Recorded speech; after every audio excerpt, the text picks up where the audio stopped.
Welcome to the last lesson in this week's series of Tennessee's at-home learning series for literacy. Today's lesson is for our 8th grade students, but of course, anyone is welcome to listen in. My name is Mr. Ayers, and I am an 8th grade ELA teacher in Tennessee Public Schools. I am so excited to be your teacher for this lesson. Welcome to my virtual classroom. If you didn't see our previous lessons, you can find them at tn.gov/education/pbsteaching.html. You can still tune in to today's lessons if you haven't seen any of our others, but it might be more fun if you first go back and watch our other lessons, since today we'll be talking about things we've learned previously. Today we'll continue learning about real-life body snatchers. Before we get started, to participate fully in our lesson, you're going to need paper, pencil, and a surface to write on. You can find online at www.tn.gov/education a student packet for today's lesson. You don't have to have it. You can just listen and watch the screen and take notes. Okay, are you ready? Let's get started. Today, our goal is to finish reading the informational text called Top 10 Real-Life Body Snatchers so that we can analyze the information in the text to determine its meaning. We'll begin with me reading a portion of the text and then reread sections and go in for a deeper understanding. At the end of the lesson, I will assign you independent work that you can complete after the video ends. Speaking of which, if you tuned into the previous lesson, you may have completed the independent work assigned at the end of that one. Remember, we asked that you write a brief essay comparing and contrasting the parasitic relationships we discussed, the barnacle and the crab, and then the thorny-headed worm and the crustacean. Take a moment to reread what you wrote.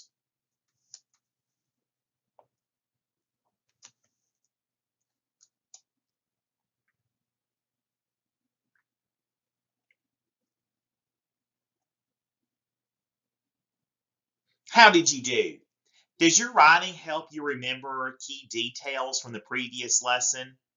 I hope you explained both similarities and differences between the two parasitic relationships. You probably used your Venn diagram to explain that the barnacle's case involves laying eggs, while the thorny-headed worm's one involves a chemical. You could have said that the barnacle gets into the crab through a joint in its exoskeleton. But while we're not sure how the thorny-headed worm gets into the crustacean, we know that it makes the crustacean then try to get inside of a duck by being eaten. You may also have said that in both cases, the parasite controls its host's behavior, making it do things it would not normally do. If you didn't tune into a previous lesson and none of this makes sense to you, don't worry about it. Today, we're going to learn about different parasites, and you can just participate in learning about those.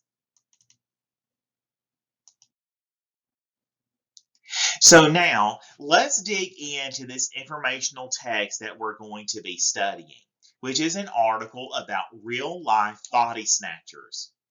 As a reminder, historically, people who were called body snatchers were people who stole dead bodies from graves in order to study or sell them. But these aren't the type of body snatchers we'll be reading about. We're going to read about certain types of parasites or living things that survive by using or hurting other living things, which we call their host. As a reminder, we will be hearing a lot of scientific names in this text and reviewing things we've heard in the previous lessons. Don't worry about understanding or remembering them. Just know they're names scientists use to refer to different species. I'll be clear about what we're referring to. The text we are studying has a number of different sections, one section on each real-life body snatcher or parasite. Today we will study a few more sections. As a reminder from yesterday, we will use the information we learned today to complete the Venn diagram on the article. Here is what the diagram looks like. Yesterday, we read about a few parasites, including Sacculina carcini, a parasitic barnacle that invades crabs and turns them into surrogate mothers. Polymorphus paradoxus, a type of thorny-headed worm that infects crustaceans and makes the infected practically throw themselves at their predators. Which has been your favorite so far? This Venn diagram shows some of the things parasites do when they infect their host. Some change body features, some use chemicals and venoms, some lay eggs in their host, and many do a combination of two or even all three of these things.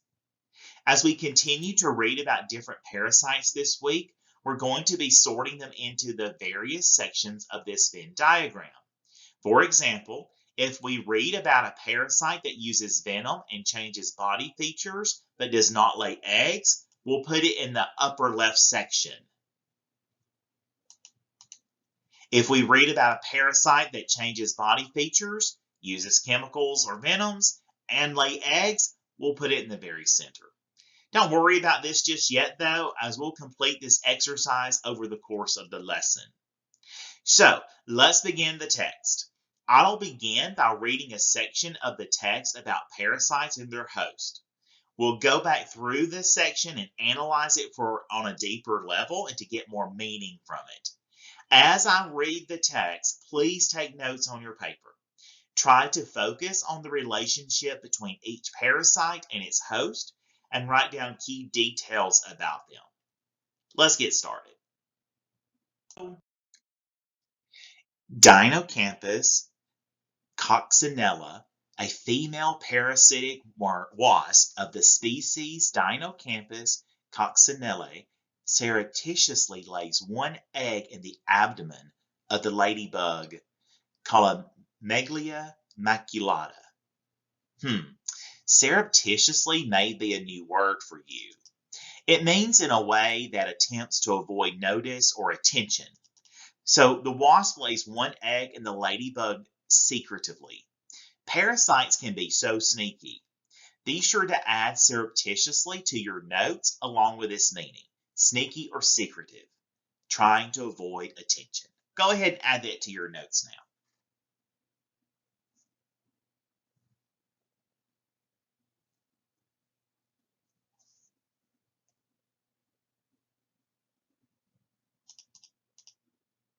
Let's keep reading. Like many parasites, the wasp larva munches on the ladybug's tissues or body. Once it reaches a particular stage in its growth, the maggot-like larva inches its way out between segments of the ladybug's underside. Okay, do you remember what a larva is? That's right. Larva is the stage in an insect's life between egg and adulthood. Larva looks like a worm, or as the author describes it above, a maggot. Let's jot down a few notes about what we've read so far.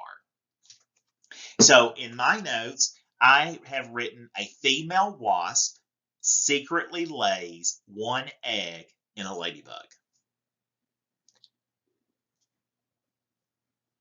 When it's ready, the larva emerges from the ladybug.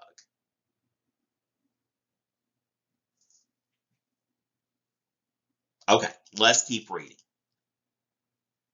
As it does, scientists suspect the larva leaves venoms behind that subsequently, or afterward, alter the ladybug's behavior. Stunned into a zombie-like state, the ladybug provides cover for a cocoon that the larva spins between the bug's legs. So the ladybug is zonked out from the wasp larva venom or poison and literally protects the larva as it spins a cocoon between its legs. It sounds like that venom is strong enough for mind control. What do you think is going to happen next? Let's keep reading to find out.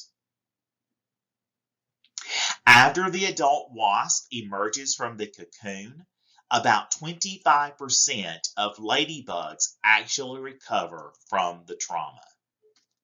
So it sounds like next an adult wasp emerges from the cocoon, and 75% of the ladybugs involved in this parasitical invasion never recover.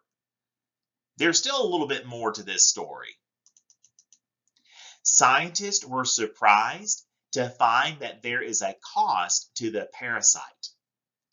The longer the ladybug guards the cocoon, the less fertile the emerging wasp will be. So what does fertile mean again? Be sure to write this in your notes. Fertile refers to the wasp's ability to reproduce. So in this case, the longer the ladybug hangs around, the less the adult wasp will be able to breed. So what did you write in your notes for this section? I added the larva uses a venom to stun the ladybug. The larva spins a cocoon for itself, protected between the ladybug's legs. And an adult wasp comes out of the cocoon. Take about 30 seconds to finish up your notes.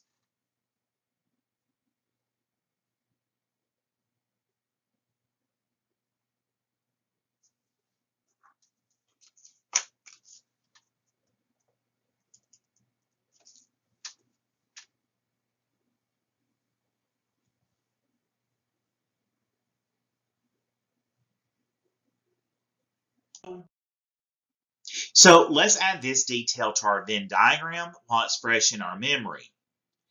This parasite doesn't really change body features, but it does use a venom and lay eggs. So I'm going to add it here.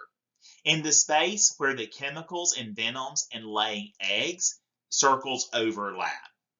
I can't wait to learn more about them. So this is our last section of the article. Follow along as I read. Decretolium dendricum, one of the most active hitchhikers, has to be the lancet fluke, or flatworm, called Decretolium dendricum. During its life cycle, the parasite lives in 3 hosts. First, a snail eats a cow. Do you know what dung is? That's right, poop. Rife, or full, with the worm's eggs. The eggs hatch inside the snail, and in defense, the snail produces a slime that entraps the larvae. Eventually, the snail hawks a slimy, larvae-filled loogie. Okay, so let's take a look at a challenging word in one of the sentences. The sentence reads, the eggs hatch inside the snail, and in defense, the snail produces a slime that entraps the larvae. Based on the context of the passage, what do you think the word entraps mean? Take a minute and write down your answer on your paper.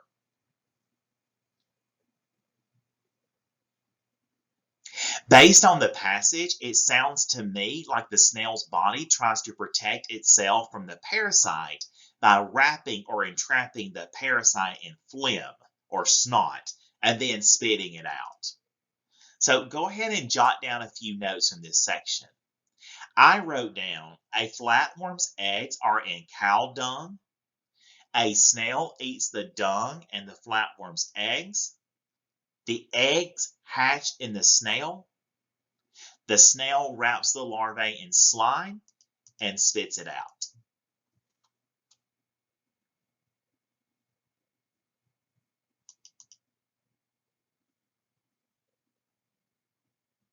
So let's go back and finish reading. Then an ant comes along and slurps up the slime. The parasites set up two outposts, one around the nerves that control the ant's mandibles and another in its head. Here is where it gets tricky. The parasite needs to spend its adulthood in the liver of a cow. So it has to get a cow or a herbivore to eat the ant it has infected. With a little mind control, the parasite gets the ant to crawl up to the top of a blade of grass each night and bite down to stay in place. This way, a cow is more likely to chomp on it while grazing. In the cow's liver, adult worms reproduce, and the cow later defecates the eggs. And so the cycle continues. Wow. All right, so take a second to write down some notes, and then we'll go over some things that I have written down.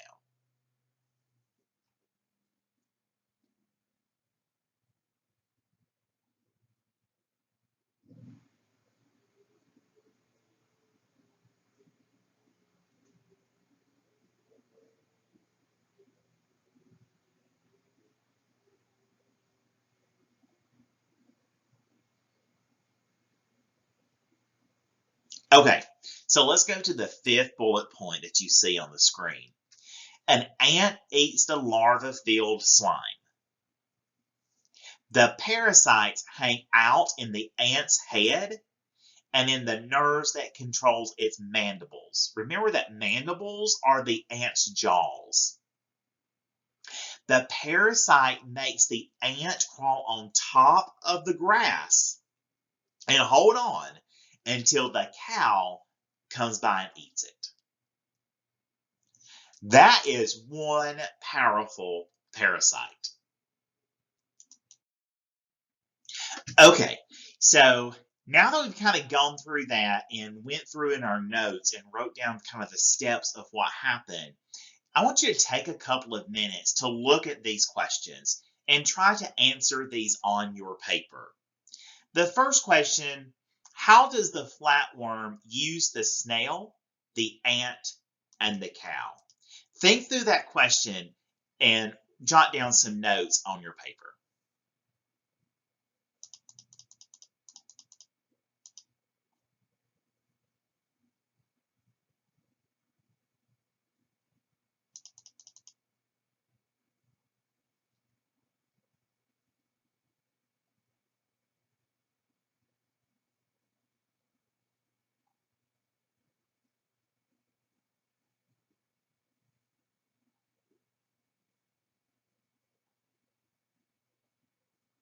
Okay, so let's look at the answer I have. The flatworm uses the snail, ant, and cow as transportation to take it where it needs to go in order to survive. Did you have something similar? You're welcome to change your answer or add to. Let's look at the second question. How are the parasite's actions manipulative? Go ahead, jot down some notes for that question.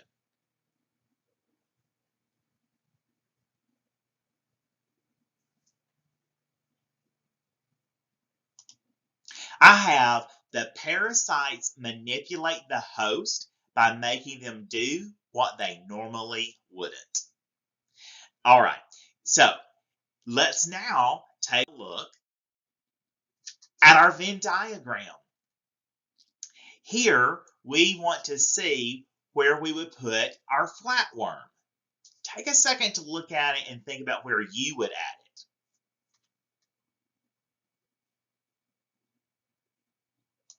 I put flatworm on the circle that shows it has elements of chemicals and venoms and laying eggs.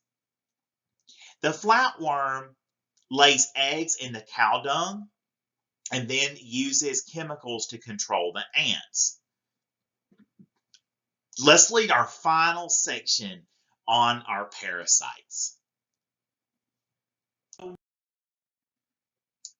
Leucochlorium paradoxum, another parasitic flatworm. Leucochlorium paradoxum infects a snail and then somehow has to get from a snail to a bird. Its next and final host. One problem. Birds do not normally snack on snails. Undeterred, the parasite packs itself into the snail's translucent eye stalks. The green and brown striped worms make the eye stalks, at least to a bird, look like juicy, quivering caterpillars. Infected snails also make themselves more visible to birds because they do not shy away from light as healthy ones do. Okay, so let's think about this section. Based on the context, what do you think the word undeterred means? That's right. If you're undeterred, you're persistent, not afraid of a challenge or problem. You're going to keep going no matter what. If the author had chosen a different adjective, such as slyly or sneakily, how would that have changed the tone? For example, one problem, birds do not normally snack on snails. Slyly, the parasite packs itself into the snail's translucent eye stalks. So changing that one word makes me think the parasite is tricky and maybe like a villain. The author's word choice, undeterred, and the way the author uses the word to describe the parasite makes me think that the parasite is intelligent, persistent, or even creative. It takes what it wants, even with a challenge.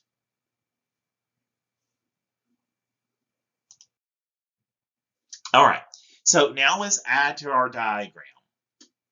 The Leucochloridium paradoxus changes the snail's body features, the eye stalks, to make them look like a caterpillar. So where do you think you would put it? I put mine in the changes body feature circle. So I hope that you found this exercise to be helpful. It kind of drove our thoughts on where to put our notes and what things were going to be important.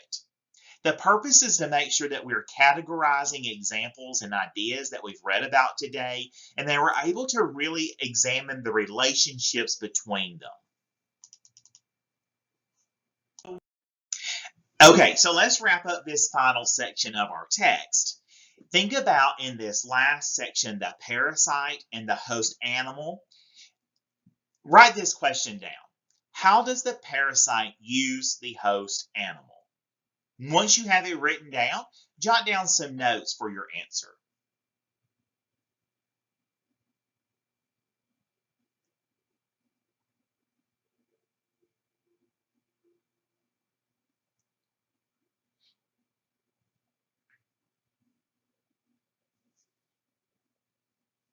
Great. I wrote down that the parasite changes the snail's eyes to make them look like caterpillars. Let's write down the second question and answer it. How are the parasites manipulative?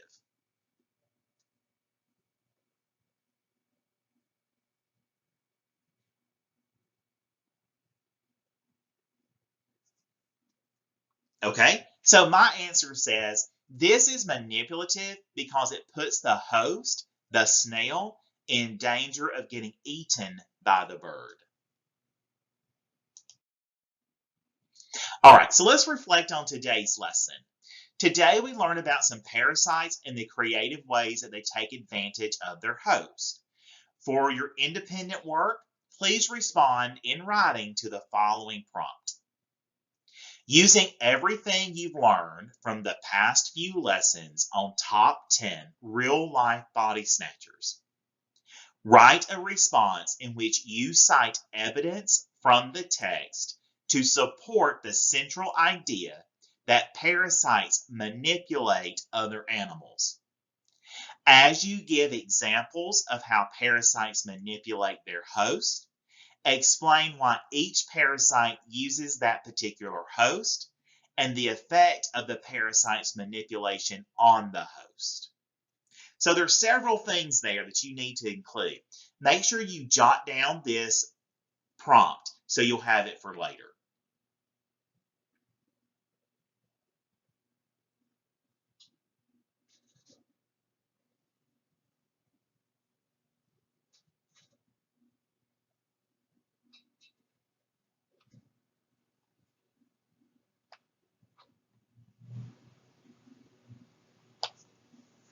Awesome. We have come to the end of another great week and a great lesson. I have really enjoyed working on the Body Snatchers informational text with you today and this whole week. Thank you for inviting me into your home. I really look forward to next week and seeing you in our next lesson in Tennessee's At Home Learning Series. Thanks so much. Goodbye.